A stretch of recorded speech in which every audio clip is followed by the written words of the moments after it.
الحمد لله الذي خلق اللوح والقلم علم الإنسان ما لم يعلم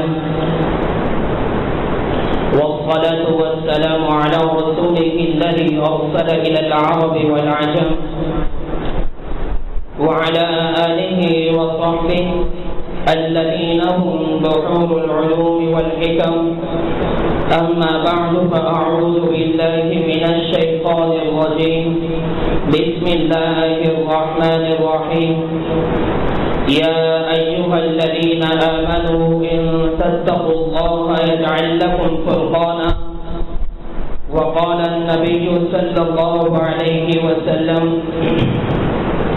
عليكم بمجالسة العلماء واستماع كلام الحكماء لأن الله يحيي القلب الميت بنور الحكمة كما يحيي الأرض الميت بالماء. وقال الأعمش رحمه الله تعالى كل معصية عن شهوة فإنه يرجى غفرانها وكل معصية عن الكبر فإنه لا يرجى غفرانها لأن معصية إبليس كان أصلها من الكبر فيما زلة آدم كان أصلها من الشهوة. صدق الله العظيم.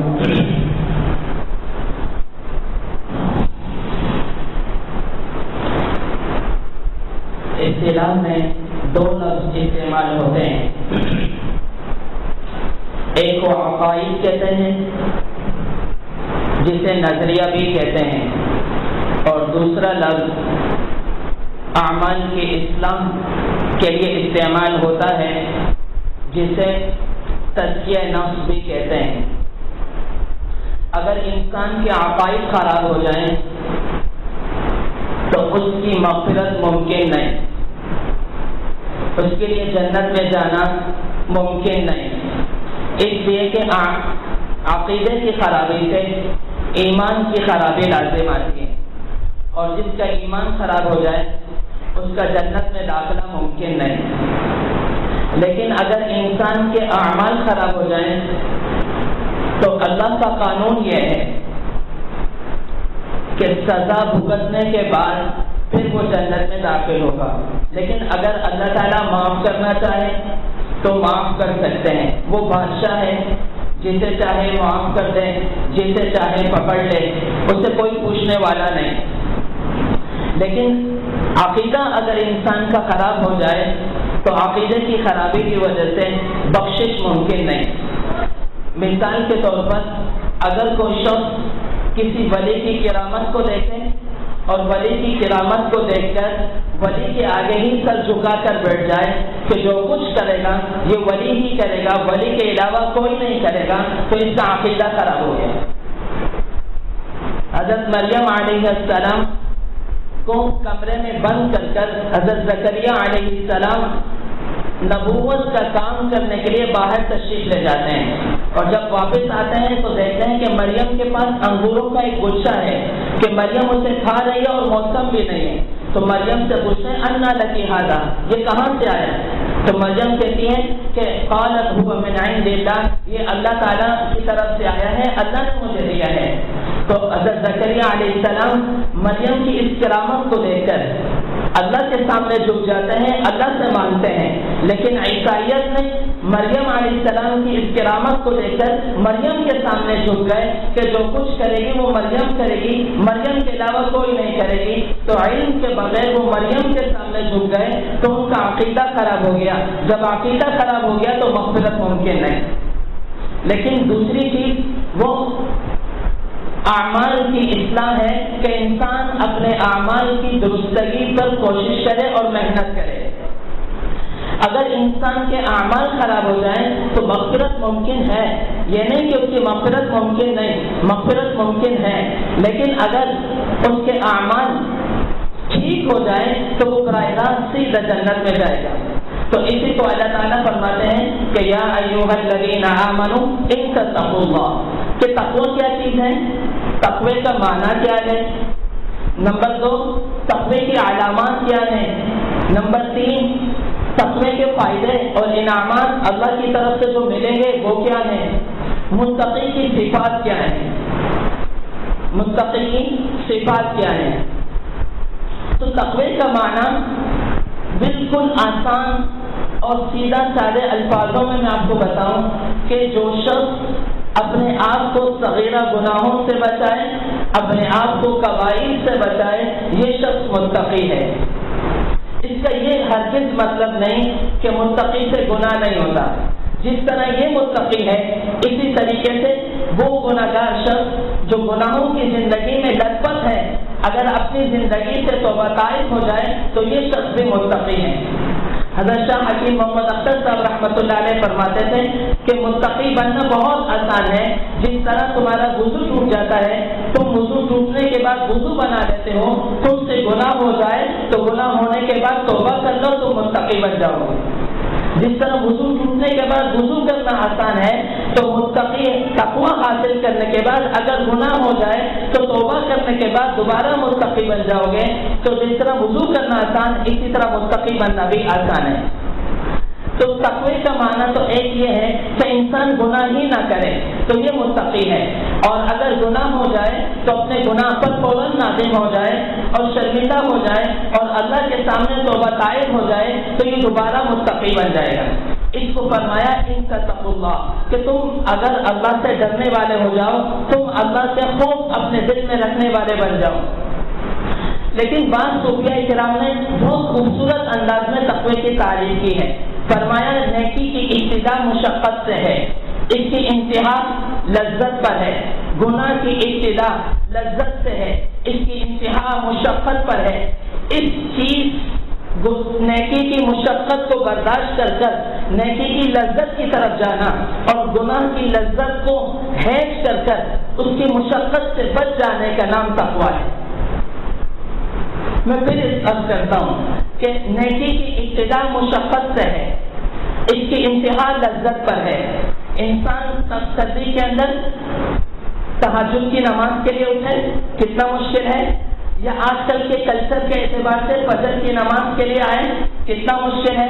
سوتے ہی رات کو 2 بجے 3 بجے ہیں، مؤذن بار بار کہتا ہے الصلاۃ خیر من النوم، لیکن میری اور آپ کی آنکھیں نہیں کھلتی۔ تو فجر کے لیے اٹھنا کتنا مشکل ہے۔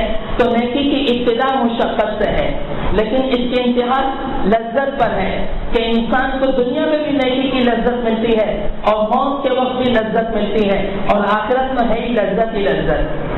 نیکی کی ابتدا مشقت سے ہے، انتہا لذت پر ہے، لیکن گناہ کی ابتدا لذت سے ہے۔ انسان جو شخص کسی گناہ میں مبتلا ہوتا ہے اس لذت کی وجہ سے مبتلا ہوتا ہے، ورنہ وہ کبھی گناہ میں مبتلا نہ ہو۔ اپنے نفس کو راحت اور سکون بخشنے کے لیے اور نفس کو سکون پہنچانے کے لیے اس گناہ میں مبتلا ہوتا ہے۔ تو نیکی کی ابتدا گناہ کی ابتدا لذت سے ہے، لیکن اس کی انتہا مشقت پر ہے۔ انسان کا دل بھی اسے ملامت کرتا ہے، انسان کا ضمیر بھی اسے ملامت کرتا ہے، اور اس کی انتہا موت کے وقت بھی اسے مشقت کو برداشت کرنا پڑے گا، اور قبر میں بھی مشقت کو برداشت کرنا پڑے گا، اور حشر کے میدان میں بھی اسے مشقت کو برداشت کرنا پڑے گا۔ اس کیفیت کو حاصل کرنے کا نام تقوی ہے۔ اس کیفیت کے حاصل کرنے کا نام تقوی ہے۔ یہ صوفیاء نے تقوی کی تعریف کی ہے۔ امام اعمش رحمۃ اللہ علیہ، سلیمان ابن مہران ان کا نام ہے۔ امام اعمش رحمۃ اللہ علیہ فرماتے ہیں کل معصیت عن شہوت فإنه يرجى غفرانها وكل معصیت عن الكبر فإنه لا يرجى غفرانها۔ انسان گناہ کیوں کرتا ہے؟ 2 وجہ سے گناہ کرتا ہے۔ ابتدائی آفرینش میں جب گناہ ہوا تو 2 وجہ سے ہوا، اور قیامت جب تک گناہ ہوتا رہے گا تو 2 وجہ سے ہوگا، یا تکبر کی وجہ سے ہوگا یا نفس کی خواہش کی وجہ سے ہوگا، یا تکبر کی وجہ سے ہوگا یا نفس کی خواہش کی وجہ سے ہوگا۔ شیطان کی گناہ کی ابتدا وہ تکبر ہے، اور بابا آدم سے خطا ہوئی اپنی نفسانی خواہش کی وجہ سے ہوئی۔ تو سلیمان ابن مہران فرماتے ہیں کل معصیت عن شہوت فإنه یرجى غفرانها، ہر وہ گناہ جو انسان سے نفسانی خواہش کی وجہ سے ہو اس کی مغفرت کی امید کی جا سکتی ہے. وَكُلُّ مَعْصِيَةٍ عَنِ الْكِبَرِ فَإِنَّهُ لَا يُرْجَى غُفْرَانُهَا. ہر وہ گناہ جو انسان تکبر کی وجہ سے کرے اس کی مغفرت کی امید نہیں کی جا سکتی. لِأَنَّهَا مَعْصِيَةُ إِبْلِيسَ كَانَ أَصْلُهَا مِنَ الْكِبَرِ. اس لیے کہ شیطان نے جو گناہ کیا وہ تکبر کی وجہ سے کیا. فِيمَا زَلَّتَ آدم, بابا آدم سے جو خطا ہو گئی, كَانَ أَصْلُهَا مِنَ الشَّهْوَةِ, وہ تو نفسانی خواہش کی وجہ سے ہوئی. تو ابتدائی آفرینش میں جو گناہ ہوا اس گناہ کی جڑ یہ دو چیزیں ہیں, یا تکبر ہے یا نفسانی خواہش ہے. اگر انسان تکبر کی وجہ سے گناہ کرتا ہے تو توبہ تائب نہیں ہوگا. جب توبہ تائب نہیں ہوگا تو اس کی مغفرت نہیں ہوگی. لیکن انسان جب اپنے نفس اماروں کو راحت پہنچانے کے لیے گناہ کرتا ہے تو وہ نادم ضرور ہوگا. جب نادم ہوگا تو اس کی مغفرت بھی ضرور ہوگی. تو اللہ تعالیٰ اس کی مغفرت فرمائیں گے. وہ گناہ کی وجہ سے تقوی سے نکلا, توبہ کی وجہ سے دوبارہ متقی بن جائے گا اور تقوی کے حدود میں داخل ہو جائے گا. اسے کہتے ہیں تقوی. تقوی کے کتنے درجات ہیں؟ تو تقوی کے 3 درجات ہیں. پہلے شخص کو کہتے ہیں متقی, جس کے بارے میں اللہ تعالیٰ نے فرمایا ان للمتقین مفازا, کہ اللہ تعالیٰ متقین کے لیے کامیابی کو مقرر فرمایا. ان للمتقین عند ربهم جنات النعیم, متقی لوگ جنات عدن میں ان کا مقام ہوگا. یہ جنت کا 3 درجہ ہے, جنات النعیم. تو 3 درجے پر اللہ تعالیٰ ان کو رکھے گا کہ یہ جنات النعیم ہے. تو تقوی کا پہلا درجہ اسے متقی کہتے ہیں. متقی کے مقابلے میں اللہ تعالیٰ نے ذکر کیا, صوفیہ نے ذکر کیا فاسق اور فاجر کو. فاسق کو فاسق کیوں کہتے ہیں؟ فاسق فوائسق سے ہے. فوائسق کے معنی چوہے کے معنی. فوائسق عربی زبان میں چوہے کو کہتے ہیں, اور چوہے کو فوائسق اس لیے کہتے ہیں کہ وہ بل سے نکلتا ہے, اپنی حدود سے نکلتا ہے. اور فاسق کو فاسق اس لیے کہتے ہیں یہ اللہ کی حدود سے نکل جاتا ہے, یہ حدود اللہ سے نکلتا ہے, اس لیے اس کو فاسق کہتے ہیں. اور چوہے کو فوائسق عربی زبان میں اس لیے کہتے ہیں یہ اپنے حدود دل سے نکل جاتا ہے, اس لیے اس کو فوائسق کہتے ہیں. تو فاسق کو فاسق اسی لیے کہتے ہیں یہ اللہ کی مقرر کردہ حدود سے نکل جاتا ہے تو یہ فاسق ہے. اگر یہ اللہ کی مقرر کردہ حدود سے نہ نکلے, اس کی حدود کے اندر رہے, تو اسے متقی کہتے ہیں. تو تقوی سے اوپر کا درجہ وہ ابرار کا ہے. دوسرا درجہ جو اہم درجہ ہے وہ ابرار کا ہے. اور ابرار کے بارے میں اللہ تعالیٰ نے فرمایا ان الابرار لفی نعیم وان الفجار لفی جحیم. ابرار کے مقابلے میں اللہ نے فجار کو ذکر کیا, اور متقین سے اوپر کے درجے پر اللہ نے ابرار کو ذکر کیا. کہ ابرار کیا ہے؟ ابرار وہ لوگ ہیں جو ہر اعتبار سے اپنے آپ کو گناہوں سے بچانے کی ہر ممکن کوشش کرتے ہیں, جن سے نہ صغیرہ سرزد ہوتے ہیں نہ کبیرہ سرزد ہوتے ہیں. ہر حال میں ان کی نگاہ اللہ کی طرف رہتی ہے. فرمایا یہ ابرار ہے. اور ان کے بارے میں فرمایا ان الابرار لفی نعیم وان الفجار لفی جحیم. فجار کسے کہتے ہیں؟ جو شخص کسی گناہ کا عادی بن جائے, چاہے وہ صغیرہ گناہ ہو چاہے وہ کبیرہ گناہ ہو, جب اس گناہ کا عادی بن جائے تو وہ فاسق کے درجے سے نکل کر فجار کے درجے میں پہنچ جاتا ہے. اس کا فاسق کا درجہ کم ہے اور فجار کا درجہ بلند ہے گناہ کے اعتبار سے, اور تقوی کے اعتبار سے متقی کا درجہ کم ہے اور ابرار کا درجہ بلند ہے. تو متقی اپنے آپ کو گناہوں سے بچاتا ہے, فرائض پر عمل کرتا ہے, اور ابرار جو شخص ابرار کے درجے پر آتا ہے تو وہ فرائض کا بھی اہتمام کرتا ہے, حقوق الواجبات کا بھی اہتمام کرتا ہے, اور اپنی زندگی کو سنت پر لانے کی ہر ممکن کوشش کرتا ہے. اس کو فرمایا ابرار. اور آخری درجہ جو فرمایا وہ مقربین کا ہے. آخری درجہ مقربین کا ہے. تو مقربین کے بارے میں اللہ تعالیٰ نے فرمایا کہ عین یشرب بها المقربون. مقربین کے بارے میں اللہ تعالیٰ نے فرمایا وسقاهم ربهم شرابا طهورا, کہ تیرا رب ان کو خود شراب پلائے گا. یہ 2 آیتیں قرآن کریم میں ملتی ہیں مقربین کے بارے میں. مقربین کسے کہتے ہیں؟ تو صوفیہ اور علماء اور فقہا نے ایک عبارت لکھی ہے حسنات الابرار سیئات عند المقربین, کہ جو ابرار کی نیکیاں ہیں مقربین کے نزدیک وہ گناہ ہے. مثال کے طور پر ابرار سے کبھی تہجد کی نماز چھوٹ جاتی ہے اور کبھی تہجد کی نماز پڑھ لیتے ہیں، لیکن مقربین اس تہجد کی نماز کے چھوڑنے کو بھی وہ گناہ سمجھتے ہیں کہ یہ تہجد کی نماز کیوں چھوٹ گئی۔ سنت کے مطابق کبھی عمل کر لیا اور کبھی سنت زندگی سے نکل گئی، ان کی زندگیوں سے کبھی سنت نکلتی ہی نہیں ہے، ان کا ہر لحظہ سنت کے مطابق ہی گزرتا ہے، تو یہ مقربین ہے، یہ افراد مقربین ہیں۔ اور ان کے لیے صرف 2 آیتیں قرآن کریم میں اللہ تعالیٰ نے ارشاد فرمائی کہ وَسَقَاهُمْ رَبُّهُمْ شَرَابًا طَهُورًا اور يَشْهَدُهُ الْمُقَرَّبُونَ کہ مقربین اس مقام پر آئیں گے اور وہاں سے وہ شراب پئیں گے، اور شراب پلائے گا کون؟ اب تمہارا رب تمہیں خود شراب پلائے گا، جو مقربین ہیں ان کو پلائے گا۔ تو یہ تقوی کا معنی اور تقوی کے درجات ہیں۔ لیکن اگر ایک شخص تقوی اختیار کرتا ہے تو متقی بن جاتا ہے، تو متقی کی علامات کیا ہے؟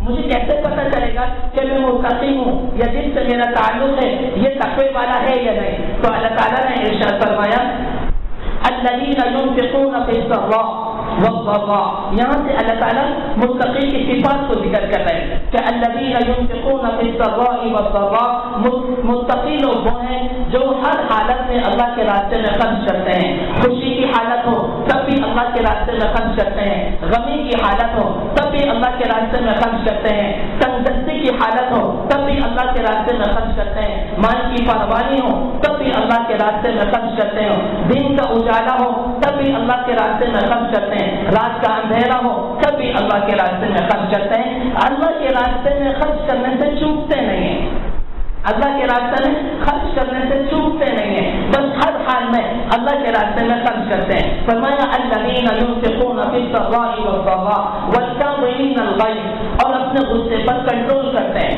متقی اسے نہیں کہتے کہ جس کو غصہ نہیں آتا۔ کتاب العلم والعلماء میں امام شافعی رحمۃ اللہ علیہ کا قول لکھا ہے، امام شافعی رحمۃ اللہ علیہ نے فرمایا جس کو غصے کی بات پر غصہ نہ آئے وہ گدھا ہے۔ کتاب العلم والعلماء میں امام شافعی رحمۃ اللہ علیہ کا قول منقول ہے، فرمایا جس کو غصے کی بات پر غصہ نہ آئے وہ گدھا ہے، اور جو غصے کی بات پر غصہ آئے اور جس سے کوئی شخص معافی مانگے اور معاف نہ کرے یہ شیطان ہے۔ جس شخص سے کوئی غلطی ہو گئی اور وہ اس سے معافی مانگنے کے لیے آ گیا کہ مجھے معاف کر دے اور وہ معاف نہیں کرتا تو امام شافعی رحمۃ اللہ علیہ فرماتے ہیں کہ یہ شیطان ہے۔ تو والکاظمین الغیظ، اپنے غصے پر کنٹرول رکھتے ہیں، اپنا غصہ اپنے غصے سے باہر نہیں ہوتے، فرمایا یہ متقی ہیں۔ امام زین العابدین رحمۃ اللہ علیہ نے اپنی باندھی سے فرمایا کہ مجھے وضو کراؤ، جب باندھی وضو کرانے لگی تو وضو کرانے ہاتھ میں پانی ڈالنے کی جگہ غلطی ہوئی، پانی امام زین العابدین رحمۃ اللہ علیہ کے اوپر ڈل گیا۔ امام زین العابدین رحمۃ اللہ علیہ کو غصہ آیا، تیز نگاہوں سے باندھی کو دیکھا تو فوراً کہا والکاظمین الغیظ، اپنے غصے کو پی جانے والے، تو فوراً اپنی نگاہوں کو نیچے کیا، پھر اگلا جملہ فرمایا والعافین عن الناس، لوگوں کو معاف کرنے والے، کہ ہم نے تجھے معاف کیا، کہ واللہ یحب المحسنین، اللہ احسان کرنے والوں کو پسند کرتا، کہ ہم نے تجھے آزاد کیا، ہم نے تجھے آزاد کیا۔ تو والکاظمین الغیظ، اپنے غصے کو پی جانے والے، متقی کی دوسری صفت بتائی کہ اپنے غصے کو پی جاتے ہیں، کہ سامنے والے پہ برستے نہیں ہیں، اپنے ماتحت پر برستے نہیں ہیں، اپنے ماتحت نوکر ہو، ملازم ہو، کوئی بھی ہو، اور اس سے کوئی غلطی ہو گئی، حضرت شیخ الحدیث مولانا زکریا کاندھلی رحمۃ اللہ علیہ فرمانے لگے کہ خادم سے بار بار غلطی ہوتی تھی اور خادم خدمت کی وجہ سے ادھیڑ عمر ہو چکا تھا، بوڑھا ہو چکا تھا، تو اس سے غلطی ہوئی، میں نے اس کو ڈانٹا، جب ڈانٹا تو اس نے مجھے کہا حضرت معاف کر دیں، تو میری زبان سے نکلا کتنی دفعہ معاف کروں، بار بار کہیں غلطی کرتے ہو، بار بار کہتے ہو معاف کر دو۔ پیچھے مولانا الیاس صاحب رحمۃ اللہ علیہ کھڑے تھے، فرمانے لگے جتنی معافی اللہ سے چاہتے ہو اتنی دفعہ اس کو معاف کر دو، جتنی دفعہ اللہ سے معافی چاہتے ہو اتنی دفعہ اس کو بھی معاف کر دو، تو وہی ٹھنڈے ہو گئے۔ والکاظمین الغیظ، شیخ الحدیث مولانا زکریا رحمۃ اللہ علیہ فرماتے ہیں کہ زندگی میں تبدیلی آئی کہاں سے؟ حضرت کی زندگی میں تبدیلی آئی کہاں سے زکریا سے شیخ الحدیث بنے. خلیل احمد سہارنپوری رحمۃ اللہ علیہ سے حدیث بھی پڑھی اور حضرت خلیل احمد سہارنپوری رحمۃ اللہ علیہ سے تزکیہ نفس بھی کرایا. لیکن شرارتی بہت زیادہ تھے, بہت زیادہ شرارت کرتے تھے, اس سے کہ پلے بڑے حضرت مفتی رشید احمد گنگوہی رحمۃ اللہ علیہ کے ہاتھ میں اور گود میں. جب بھی حضرت مفتی رشید احمد گنگوہی رحمۃ اللہ علیہ تشریف لاتے تھے تو شیخ الحدیث صاحب رحمۃ اللہ علیہ بھاگتے آتے اور یہاں پر بیٹھ جاتے اور اپنے منہ کو حضرت مفتی رشید احمد گنگوہی رحمۃ اللہ علیہ کے منہ کے ساتھ لگا لیتے اور ان کے گلے کو اس طرح پکڑ لیتے. تو یہ حضرت نے اتنا بچپن گزارا تو لاڈ پیار میں گزارا تو شرارت بھی آ گئی. جب شرارت آ گئی تو حدیث کا علم حاصل کر رہے تھے تو اس وقت بھی شرارتی تھے. تو ایک دن حدیث کے سبق میں جب شرارت کی تو حضرت خلیل احمد سہارنپوری رحمۃ اللہ علیہ نے فرمایا آج میں تمہیں سزا دوں گا. تو ان کے ساتھ ایک ساتھی اور بھی تھا تو دونوں کو کیا کیا, پلر سے باندھنے کا ارادہ کیا, دونوں کو پلر سے باندھا. جب دونوں کو پلر سے باندھا تو جو دوسرا طالب علم تھا وہ کہنے لگا میں اپنی عزت کو بیچنے کے لیے آیا ہوں یہاں پر, میں تو حدیث کا علم حاصل کرنے کے لیے آیا ہوں, اپنی عزت کو بیچنے کے لیے نہیں آیا. لہذا اگر آپ مجھے پلر سے باندھیں گے میں یہاں سے چلا جاؤں گا, مدرسے بہت ہیں میں وہاں جا کے پڑھ لوں گا. تو حضرت خلیل احمد سہارنپوری رحمۃ اللہ علیہ نے فرمایا ہاں بھائی ٹھیک ہے, تم کسی اور مدرسے میں جا کر حدیث کا علم حاصل کر لو, تم وہاں جا کر پڑھ لو. پھر شیخ الحدیث صاحب رحمۃ اللہ علیہ سے فرمایا ہاں بھائی تمہیں بھی کھول دوں, تم بھی کہیں اور جا کر پڑھنا چاہتے ہو. تو شیخ الحدیث صاحب نے فرمایا حضرت میں نے اپنے آپ کو آپ کے اوپر بیچ دیا, فروخت کر دیا, آپ جو چاہیں کر لیں, مجھے بھیجنا چاہیں بھیج دیں, مجھے باندھنا چاہیں باندھ دیں. تو حضرت خلیل احمد سہارنپوری رحمۃ اللہ علیہ نے فرمایا پھر تو میں تمہیں باندھ کے رکھوں گا, چھوڑوں گا نہیں. باندھ دیا.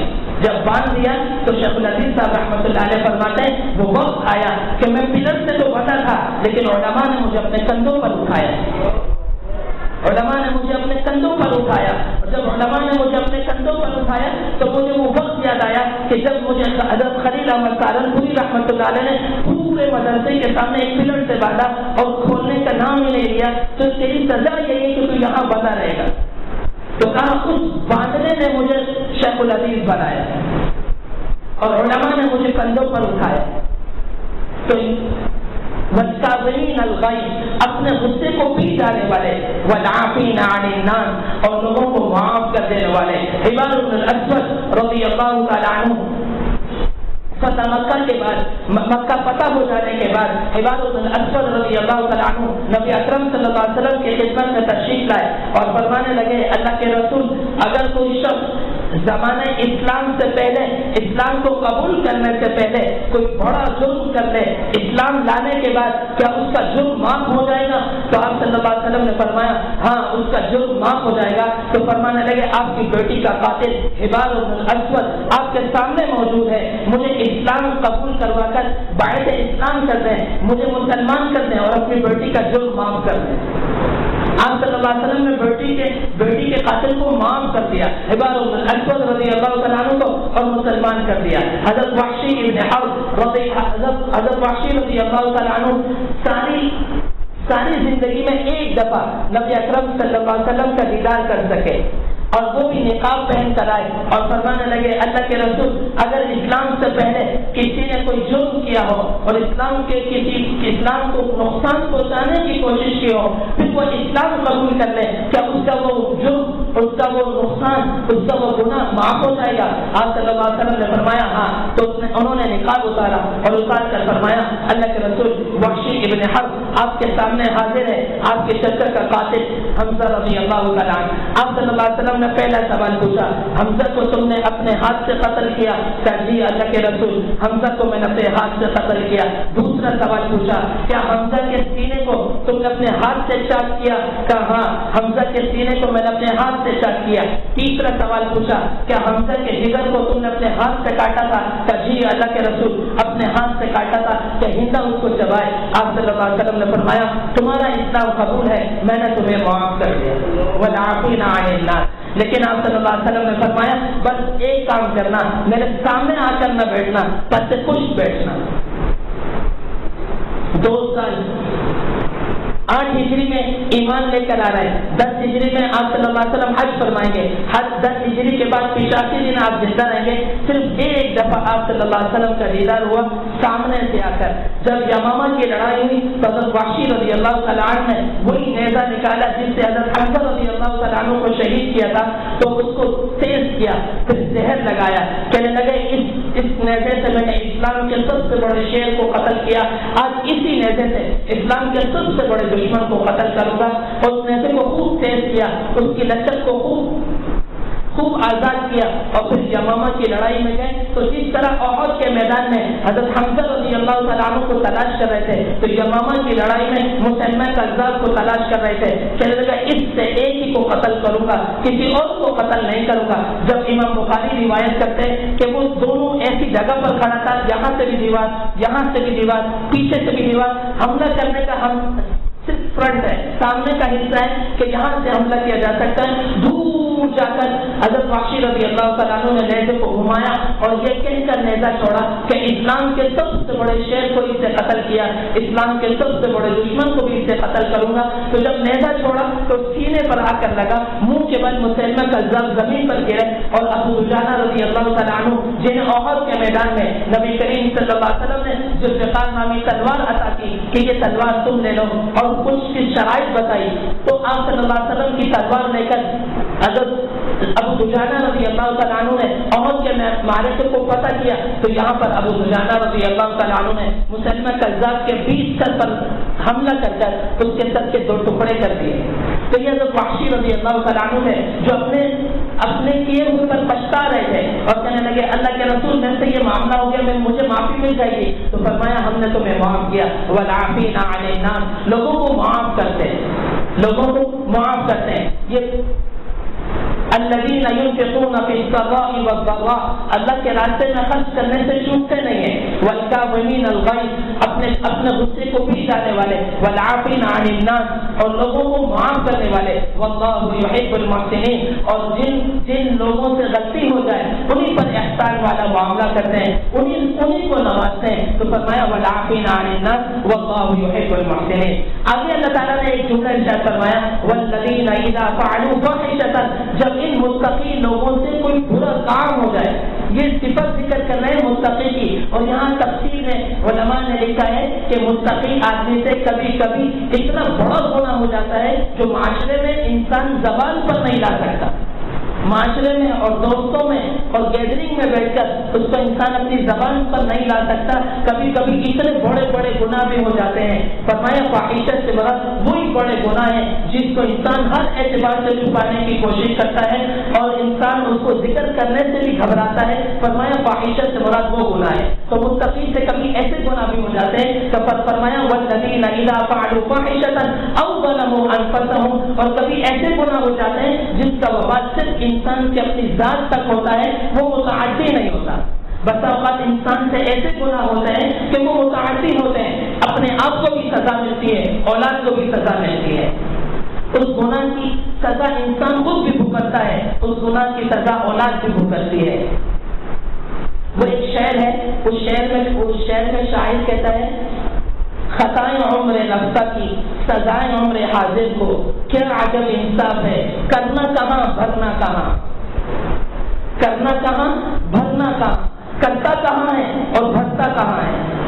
تو فرمایا کہ یہ اس سے وہ گناہ ہو رہا ہے جو متعدی نہیں ہے، جس کی سزا متعدی نہیں ہے، اس کی سزا انسان کو خود ملے گی، او ظلموا انفسهم، اس کے اپنے آپ کو اس کی سزا ملے گی۔ کبھی کبھی ایسے گناہ بھی ہو جاتے ہیں، لیکن ان گناہ کے ہو جانے کے بعد وہ کیا کرتا ہے وَلَمْ يُصِرُّوا عَلَىٰ مَا فَعَلُوا، ان گناہوں پر ڈٹتا نہیں ہے، فوراً ندامت کرتا ہے، فوراً اللہ کے سامنے جھک جاتا ہے، اللہ کے سامنے عاجزی کرتا ہے، اللہ کے سامنے روتا ہے، اے اللہ یہ گناہ ہو گیا، اللہ معاف کرنے والا تو تو ہے، تیرے علاوہ کوئی معاف کرنے والا نہیں۔ وَلَمْ يُصِرُّوا عَلَىٰ مَا فَعَلُوا، جو کچھ وہ کرتے ہیں اس پر اللہ کے سامنے جھک جاتے ہیں اور ڈٹتے نہیں ہیں۔ کیوں؟ وَمَن يَغْفِرُ الذُّنُوبَ إِلَّا اللَّهُ، ان کو معلوم ہے کہ گناہ کو معاف کرنے والا کون ہے؟ صرف اللہ ہے، اللہ کے علاوہ کوئی میرے گناہ کو معاف نہیں کرے گا، اللہ کے علاوہ میری بخشش کوئی نہیں کرے گا، اللہ کے علاوہ میری مغفرت کوئی نہیں کرے گا۔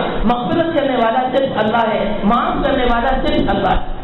تو فوراً گناہ کے بعد وہ ذکر اللہ، وہ اللہ کا ذکر کرتے ہیں، پھر پھر استغفار کرتے ہیں. اور کیوں کرتے ہیں؟ وَمَن يَغْفِرُ الذُّنُوبَ إِلَّا اللَّهُ، اس سے کہ گناہ کو معاف نہیں کرتا سوائے کس کے؟ اللہ کے. اللہ کے علاوہ کوئی گناہ کو معاف کرنے والا نہیں. تو یہ متقی کی اللہ تعالیٰ صفات بیان کر رہا ہے کہ یہ صفات متقی کی ہیں. اگر یہ صفات میرے اندر آ جائیں، آپ کے اندر آ جائیں، تو میں اور آپ متقی بن گئے، میں اور آپ متقی بن گئے. جب انسان متقی بن گیا اور تقوی کو اس نے حاصل کر لیا تو اس کے فائدے کیا ہیں؟ تو فرمایا 4 فائدے دنیا میں ملیں گے، 4 فائدے دنیا میں ملیں گے، 2 فائدے موت کے بعد ملیں گے. 4 فائدے دنیا میں کیا ملیں گے؟ یا ایھا الذین آمنوا ان تتقوا اللہ یجعل لکم فرقانا. سب سے پہلا فائدہ اللہ ذکر کر رہے ہیں کہ یجعل لکم فرقانا. اس تقوی کی وجہ سے اللہ تمہارے دل کے اندر ایسا نور پیدا کرے گا، تم حق کو حق جانو گے اور باطل کو باطل جانو گے. یہاں تک مفسرین نے لکھا کہ حق کو محسوس کرے گا، باطل کو محسوس کرے گا. یہ حق ہے اور یہ باطل ہے. اس لیے کہ اللہ تعالیٰ نے ہدایت اور گمراہی کی مثال حصی چیز سے دیے. فَهَدَيْنَاهُ النَّجْدَيْنِ، ہم نے دونوں راستوں کی انسان کو رہنمائی کر دی. 2 پہاڑوں کے ساتھ تشبیہ دی، 2 ٹیلوں کے ساتھ تشبیہ دی. انسان دونوں پہاڑوں کو آنکھوں سے دیکھ سکتا ہے کہ ایک پہاڑ یہ، ایک پہاڑ یہ. تقوی کی وجہ سے اللہ ایسا نور دیتا ہے کہ وہ حق کو محسوس کرتا ہے، باطل کو محسوس کرتا ہے، اور اس نور باطل کی وجہ سے وہ حق کے راستے کو پہچانتا ہے اور باطل کے راستے کو پہچانتا ہے. اور آپ صلی اللہ علیہ وسلم ایک دعا مانگا کرتے تھے، اللہم ارنا الحق حقا وارزقنا اتباعه وارنا الباطل باطلا وارزقنا اجتنابه. بس یہاں نقطہ سمجھاؤں گا اس دعا کا، اس دعا کا نقطہ سمجھاؤں گا. اکثر ساتھیوں کو یہ دعا یاد ہے. آپ صلی اللہ علیہ وسلم فرماتے تھے اللہم ارنا الحق حقا وارزقنا اتباعه. اے اللہ حق کو حق بنا کر مجھے ظاہر کر اور اس حق کے راستے کو میرا رزق بنا دے. وارزقنا اتباعه وارنا الباطل باطلا وارزقنا اجتنابه. اے اللہ باطل کو باطل کر کر دکھا دے اور اس سے بچنا میرا رزق بنا دے. اب اس دعا، اگر یہ دعا آپ اللہ تعالیٰ سے مانگتے ہیں اور یہ دعا آپ کی قبول ہو گئی، اللہ کے نزدیک یہ قبول ہو گئی، تو یہاں پر اللہ کے رسول صلی اللہ علیہ وسلم نے ایک لفظ کا استعمال کیا، رزق کا.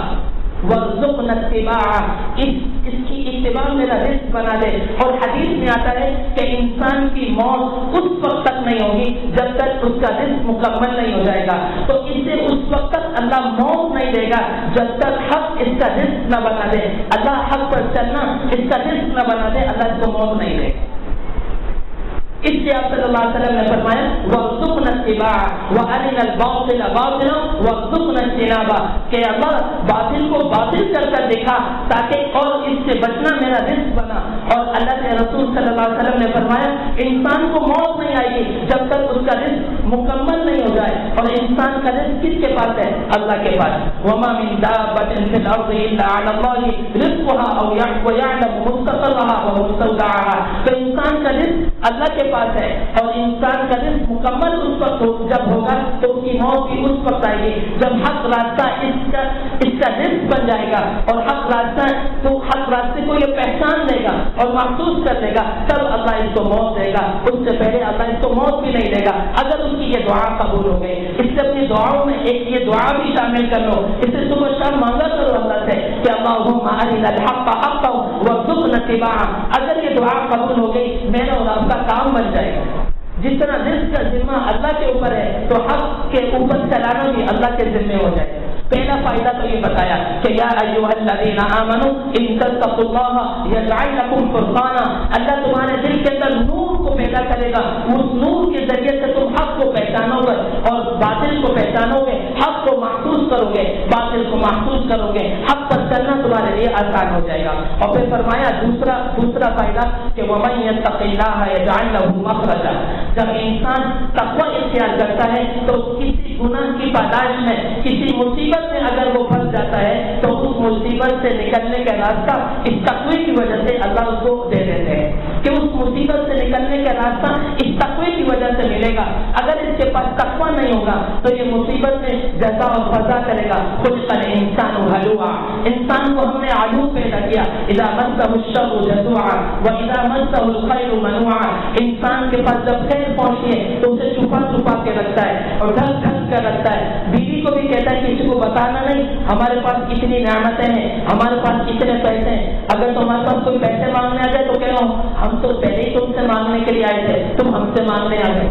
تو اذا مسه الشر جزوعا واذا مسه الشر جزوعا، جب اس کو کوئی تکلیف پہنچی ہے تو ہائے ہائے کرتا ہے، واذا مسه الخير منوعا، اور جب اسے کوئی خیر پہنچی ہے تو اسے چھپا چھپا کے رکھتا ہے اور کسی کو مطلع ہونے نہیں دیتا کہ میرے پاس بھی کوئی خیر ہے، اللہ کا کوئی فضل مجھ پر بھی ہے۔ اور اگر اس پر مصیبت آ جائے تو سب کو بتاتا ہے مجھ پر یہ مصیبت ہو گئی، مجھ پر یہ مصیبت ہو گئی۔ حدیث میں آتا ہے نبی اکرم صلی اللہ علیہ وسلم نے فرمایا اگر کسی انسان کو کوئی حاجت ہو اور وہ حاجت شدیدہ ہو، مشکل ہو اور وہ چھپا لے تو اللہ کے اوپر فرض اور لازم ہے 1 سال کا رزق اس کو مکمل عطا کرے، 1 سال کرے، اور بالکل صحیح روایت ہے۔ تو دوسرا فائدہ وَمَن يَتَّقِ اللَّهَ يَجْعَل لَّهُ مَخْرَجًا، اگر اپنے گناہ کی وجہ سے کسی مصیبت میں پھنس گیا تو اللہ اس مصیبت سے راستہ نکال دیتے ہیں، اس کو بچنے کا راستہ نکال دیتے ہیں۔ تیسرا فائدہ وَمَن يَتَّقِ اللَّهَ، جو اللہ سے ڈرتا ہے، مِنْ أَمْرِهِ يُسْرًا، اللہ آزمائش کو آسان کر دیتا ہے، آزمائش سے گزرنا آسان ہو جاتا ہے۔ یا تو انسان کی زندگی مصیبتوں میں جاتی ہے یا انسان کی زندگی آزمائش سے نکلتی ہے۔ اگر مصیبت سے نکلتی ہے تو تقوی کی وجہ سے اللہ اس سے بھی بچاتا ہے، اگر آزمائش ہے تو تقوی کی وجہ سے اللہ تعالیٰ آزمائش کو برداشت کرنا اور آزمائش سے صبر کرنا اور آزمائش میں کامیاب کرنا بھی اللہ تعالیٰ آسان کر دیتا ہے۔ حضرت ایوب علیہ السلام کے بارے میں کہ بیماری 12 سال رہی، بعض کہتے ہیں 14 سال رہی، بعض کہتے ہیں 18 سال رہی، بہت سخت بیماری تھی۔ اللہ تعالیٰ نے 26 بیٹے دیے، 26 بیٹیاں دی۔ سب سے زیادہ مالدار اپنے وقت میں ایوب علیہ السلام تھے۔ جب آزمائش آئی تو یک کے بعد دیگرے بیٹے چلے گئے، یک کے بعد دیگرے بیٹیاں چلی گئی، یک کے بعد دیگرے مال سارا ضائع ہو گیا۔ پھر بیماری اتنی سخت آئی کہ 12 سال تک سخت بیماری اور تکلیف کے اندر آئے۔ جب تکلیف حد سے آگے نہیں تھی کہ ان کی بیوی گھر گھر جا کر وہ محنت مزدوری کرتی تو محلے والوں نے کہا اس کو کام نہ دو، اسے کام نہ دو، اس سے اسے چھوٹ چھاٹ کی بیماری اس کے شوہر کو ہے اور یہ اپنے شوہر کی خدمت کرتی ہے، اور جب یہ ہمارے گھروں میں آئے گی تو وہ بیماری لے کر آئے گی تو اس کی وجہ سے ہم بھی بیمار ہو جائیں گے، لہٰذا اس کو کام دینا بند کر دو۔ تھکے ہارے اور دل ٹوٹا، اور ٹوٹنے کے بعد جب گھر آئی تو ایوب علیہ السلام کو دیکھا بالکل نوجوان، خوبصورت، صحت مند، تو بیوی شوہر کو دیکھ کر کہنے لگی میں نے آج تک اپنی زندگی میں آپ سے زیادہ اپنے شوہر کے مماثل کوئی شخص نہیں دیکھا، آپ میرے شوہر کے کون مماثل ہیں، کیا آپ نے ایوب کو دیکھا ہے؟ تو ایوب علیہ السلام کہتے ہیں میں ہی ایوب ہوں۔ کہا نہیں تم ایوب نہیں ہو، میں تو جب گھر سے نکلی تھی وہ بہت سخت بیمار تھے، جب گھر میں داخل ہوئی تم صحت مند ہو، جوان ہو، میرا ایوب کہاں ہے؟ کہا تم جب گھر سے نکلی تھی اور میں نے اللہ سے یہ دعا مانگی ربی انی مسنی الضر وانت ارحم الراحمین، اے اللہ بس تکلیف بہت زیادہ ہو گئی، اب تو رحم کر دے۔ تو اللہ نے تکلیف کو ٹال دیا، جب تم گھر میں داخل ہوئی میں صحت مند، میں جوان، مجھ کو اللہ نے جوانی بھی واپس کر دی، مجھے اللہ نے مال بھی واپس کر دی۔ حضرت یوسف علیہ السلام کے پاس بھائی آئے، آخری قصہ کہ یا ایھا العزیز مسنا واهلك الضر وجئنا ببضاعة مزجاة فأوف لنا الكيل وتصدق علينا۔ جب بھائیوں نے یہ جملہ کہا، اپنے باپ کا خط دیا، تو یوسف علیہ السلام نے حضرت یعقوب علیہ السلام کا خط پڑھا، پڑھ کر روئے کہ اللہ میرا باپ کتنے درمندانہ انداز سے، کتنے عاجزانہ انداز سے مجھ سے درخواست کر رہا میرے بیٹے کو چھوڑ دے، اور خط کی ابتدا کہاں سے کر رہے ہیں کہ میں اللہ کا نبی یعقوب ہوں، میرا باپ اسحاق علیہ السلام اللہ کا نبی، میرا دادا ابراہیم علیہ السلام اللہ کا نبی۔ آزمائش کی گھڑی ہمارے باپ دادا ابراہیم علیہ السلام سے شروع ہوئی، میرے دادا ابراہیم کو اللہ نے آزمائش کی چکی میں پیسا، پھر اسماعیل کو پیسا، پھر میرے باپ اسحاق کو پیسا، اب میں اللہ کا نبی یعقوب ہوں، اور میرا بیٹا 7 سال کی عمر میں مجھ سے جدا ہوا، تو جدا ہونے اب پورا خط پڑھ رہے ہیں تو یا یوسف علیہ السلام رو رہے ہیں، اور یوسف علیہ السلام کو اجازت نہیں ہے اپنے باپ اپنے بھائیوں کو بتانے کی کہ تم بتاؤ کہ میں تمہارا بھائی ہوں۔ خدمت میں باپ کا خط پڑھنے کے بعد خدمت میں جاتے ہیں، جا کر دعا کرتے ہیں اللہ آزمائش کو ختم فرما۔ 40 سال کا عرصہ گزر گیا، 40 سال کا عرصہ گزر گیا، آزمائش کو ختم فرما۔ پھر اللہ تعالیٰ کی طرف سے وحی آتی ہے تم اپنے بھائیوں کو بتاؤ کہ تم ہی یوسف ہو، تم ہی یوسف ہو۔ تو وَمَن يَتَّقِ اللَّهَ مِنْ أَمْرِهِ يُسْرًا، جب آزمائش آ جاتی ہے تو آزمائش سے نکلنے کا راستہ اللہ بنا دیتے ہیں۔ امام احمد بن حنبل پر آزمائش آئی تو آزمائش سے نکلنے کا راستہ بھی اللہ نے بنایا۔ تاریخ میں سب سے بڑا جنازہ امام احمد بن حنبل رحمۃ اللہ علیہ کا ہے کہ 20 لاکھ افراد نے جنازے میں شرکت کی، 20 لاکھ افراد نے جنازے میں شرکت کی۔ جب احمد ابن ابی داؤد امام احمد ابن حنبل کے پاس آئے، جب امام احمد ابن حنبل رحمۃ اللہ علیہ منہ کے بل زمین پر گرے اور کوڑے کھا رہے تھے اور کوڑے کھاتے کھاتے زمین پر گرے اور غشی کی حالت ہوئی، تو احمد ابن ابی داؤد سب سے اتر کر امام احمد ابن حنبل کے پاس آیا اور آ کر کہنے لگا ایک دفعہ کہے کہ قرآن خالق نہیں مخلوق ہے، میں تجھے عذاب سے نکال کر تخت پر بٹھاؤں گا۔ امام احمد ابن حنبل رحمۃ اللہ علیہ اسی غشی کی حالت میں، تکلیف کی حالت میں فرماتے ہیں تم ایک دفعہ کہہ دو قرآن خالق ہے مخلوق نہیں، خدا کی قسم حشر کے میدان میں اللہ کے عذاب سے بچا دوں گا۔ تو یہ آزمائش کے جب گھڑیاں آتی ہیں تو اللہ اس آزمائش سے نکلنے کا راستہ پیدا کر دیتا ہے۔ 3 فائدے ہو گئے کہ یا ایھا الذین آمنوا ان تتقوا اللہ یجعل لکم فرقانا، اللہ نور پیدا کر دیتا ہے جس سے حق کو پہچانتا ہے، اور ومن یتق اللہ یجعل لہ مخرجا، اللہ مصیبت سے نکلنے کا راستہ پیدا کر دیتا ہے، اور ومن یتق اللہ من امرہ یسرا، اور اللہ تعالیٰ آزمائش سے نکلنے کے لیے آسانیاں پیدا کر دیتا ہے۔ اور چوتھا فرمایا وَيَرْزُقْهُ مِنْ حَيْثُ لَا يَحْتَسِبُ، اللہ تقوی والے کو وہاں سے رزق دیتا ہے جہاں سے اس کا گمان بھی نہیں۔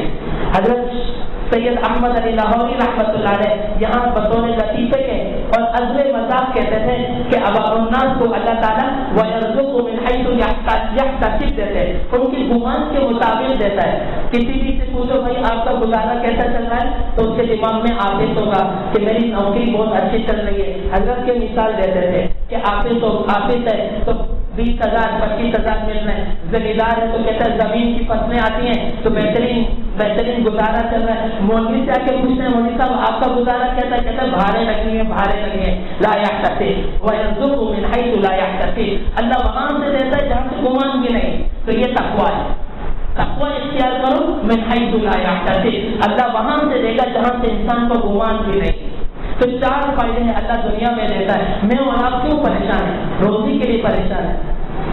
جس نوجوان کو دعوت دے دو نماز کے لیے آ جاؤ، وہ کہتا ہے میں نوکری ٹھیک ہو جائے میں نماز کے لیے آ جاؤں گا۔ اب اس کو اصلاح اعمال کی دعوت دے دو، وہ کہتا ہے بس اپنی سیٹنگ بنا رہا ہوں، جیسی سیٹنگ ٹھیک ہو جائے گی میں بس نماز کے لیے آ جاؤں گا۔ مختلف بہانے آپ نے سنے ہوں گے۔ اللہ کہتا ہے تقویٰ اختیار کرو میں تمہیں روزی دوں گا، اور میں اور آپ تقویٰ اختیار کرنے کے لیے تیار نہیں، اس لیے سرگردہ ہے، روزی کے معاملے میں سرگردہ ہے۔ اور اللہ قرآن میں کہہ رہا ہوا یرزقہ من حیث لا یحتسب، تم تقویٰ اختیار کرو، نماز پڑھو، گناہوں سے بچو، روزوں کو رکھو، حج ادا کرو، میں تمہیں معاف کروں گا اور تمہاری روزی کا بندوبست نہیں کروں۔ 4 فائدے اللہ دنیا میں دے گا، 2 فائدے آخرت میں دے گا۔ 2 فائدے آخرت میں کیا ہوگا؟ یکفر عنہ سیئاتہ، پہلا فائدہ آخرت کا کہ اس تقوی کی وجہ سے اللہ تعالیٰ اس کے گناہوں کو معاف کر دے گا۔ یکفر عنہ سیئاتہ، معاف نہیں کرے گا بلکہ ان گناہوں کو نیکی میں بدل دے گا۔ یکفر عنہ سیئاتہ، اللہ اس گناہوں کو نیکی میں بدل دے گا۔ جب نیکی میں بدلے گا تو پھر اس کے آخری درجہ کیا ہے؟ یعظم لہ اجرا، اللہ اس کے درجات کو بلند کرے گا اس تقوی کی وجہ سے۔ تو 6 بڑے فائدے اللہ تعالیٰ تقوی کی وجہ سے عطا کرتے ہیں، 6 بڑے فائدے۔ تو میرے بھائی یہ تقویٰ ہے، انسان اس تقوی کو اختیار کرے تو تقوی کو اختیار کرنے کے بعد اللہ تعالیٰ ہر مشکل آسان کرتا ہے، دنیا بھی آسان کرتا ہے اور آخرت بھی آسان کرتا ہے۔ اب اس کے ساتھ دوسری آیت ملا ہے کہ انسان تقوی اختیار کر لیا، تقوی کی صفات اس میں آ گئی، تقوی کی علامات کو پہچان لیا۔ اب دوسری آیت کو اس کے ساتھ ملا دے، من عمل صالحا من ذکر او انثى وهو مؤمن، جو شخص نیک عمل کرتا ہے مرد ہو یا عورت ہو، وهو مؤمن، وہ مومن ہو، فلنحيينه حیاتا طیبہ، اللہ کہتا ہے ہم پر لازم ہے ہم اسے دنیا کی بہترین زندگی دیں گے۔ فلنحيينه حیاتا طیبہ، ہم اللہ ہو کر کہہ رہے ہیں کہ تمہیں بہترین زندگی دیں گے، حیات طیبہ دیں گے، عزت والی زندگی دیں گے۔ کبھی کسی متقی کو دیکھا ہے کہ وہ ذلیل اور خوار ہوتا پھر رہا ہو؟ کبھی بھی نہیں۔ اللہ اس کے ساتھ وہ معاملہ فرماتے ہیں جو انسان کے گمان میں بھی نہیں ہے. تو فرمایا من عمل صالحا من ذکر او انثى وهو مؤمن فلنحيينه حیاتا طیبہ, کہ ہم اسے بہترین زندگی دیں گے. اب یہ تقوی ملے گا کہاں سے؟ تقوی کی تعریف ہو گئی, تقوی کی علامات ہو گئی, تو تقوی ملے گا کہاں سے؟ تو اللہ تعالیٰ خود فرما رہے ہیں یا ایھا الذین آمنوا اتقوا اللہ وکونوا مع الصادقین, اے ایمان والو تم تقوی والوں کے ساتھ ہو جاؤ. جب تم تقوی والوں کے ساتھ ہو جاؤ گے تو یہاں پر علامہ آلوسی بغدادی رحمۃ اللہ علیہ کونوا مع الصادقین کا ترجمہ کرتے ہیں خالطوہم, ان کے ساتھ زندگی گزارو, لتکونوا مثلہم, تاکہ تمہارے اوپر ان کا رنگ چڑھ جائے, تم بالکل ان جیسے ہو جاؤ. لتکونوا مثلہم, اس کی آسان مثال دیتا ہوں. حضرت شاہ عبدالرحیم رائے پوری رحمۃ اللہ علیہ, ان کے جانشین تھے شاہ عبدالقادر رائے پوری رحمۃ اللہ علیہ. اب یہ رائے پور کے نہیں تھے, یہ سرگودا کے تھے, یہ ہمارے گاؤں کے تھے سرگودا کے. تو ان کو رائے پوری کہتے تھے, ساری دنیا رائے پوری کہتے تھے. اور ہمارے جتنے بھی جو بڑے ہیں بزرگ ہیں انہوں نے عبدالقادر رائے پوری رحمۃ اللہ علیہ کو دیکھا بھی ہے. تو عبدالقادر رائے پوری رحمۃ اللہ علیہ اسٹیشن پر آئے تو بہت سارے متعلقین مریدین متوسلین ساتھ تھے. حکیم الامت رحمۃ اللہ علیہ بھی اسٹیشن پہ موجود تھے. حکیم الامت رحمۃ اللہ علیہ نے فرمایا بھائی یہ کون ہے؟ کہا عبدالقادر رائے پوری. کہا چلو ملنے کے لیے چلتے ہیں کہ عبدالقادر رائے پوری ہے. تو عبدالقادر رائے پوری رحمۃ اللہ علیہ سے ملنے کے لیے اب حکیم الامت رحمۃ اللہ علیہ تشریف لے کر جانا ہے. تو اب حکیم الامت رحمۃ اللہ علیہ نے ایک جملہ ارشاد فرمایا. عبدالقادر رائے پوری سے پوچھا آپ کا نام کیا ہے؟ فرمایا عبدالقادر رائے پوری. کہا ہمارا رائے پور جانا ہوتا تھا لیکن خانقاہ میں کبھی تمہیں دیکھا نہیں, خانقاہ میں تمہیں کبھی دیکھا نہیں, تو تم رائے پوری کہتے ہو. تو عبدالقادر رائے پوری رحمۃ اللہ علیہ فرمانے لگے حضرت شاہ عبدالرحیم رائے پوری رحمۃ اللہ علیہ کے پاس ایک نوکر اور خادم تھا. کہا حضرت اس کو کالو کے بلاتے تھے. کہا ہاں کالو کے بلاتے تھے. کہا حضرت وہ میں ہوں.